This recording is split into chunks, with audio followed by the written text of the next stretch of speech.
C'est très important, et reconnaître que l'euthanasie, ça existe partout. Oui, mais alors justement, sans harmonisation du droit européen, du droit à mourir dans l'Union européenne, est-ce qu'on risque pas de développer un tourisme morbide? Par exemple, en France, il y a des Français qui partent en Belgique pour Pourquoi c'est un risque, mourir. ça?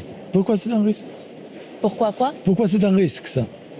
Mais parce que, par exemple, c'est interdit en France, donc on va en Belgique, c'est interdit. Et c'est remboursé par la sécurité sociale française.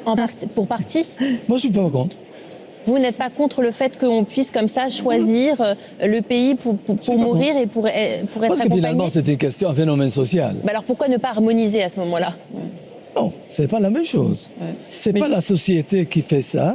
C'est une personne qui fait son choix personnel et qui va où son choix personnel peut être attendu. Mais là, il y a parce que vous dites que c'est remboursé par la sécurité sociale en France. Mais par exemple, en Italie, il y a beaucoup d'Italiens qui vont en Suisse, par exemple, mais ce sont uniquement les gens qui ont les moyens. C'est très très cher.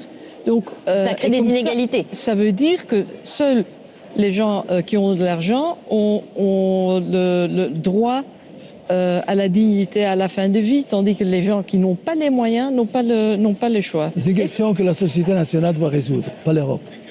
Pardon ?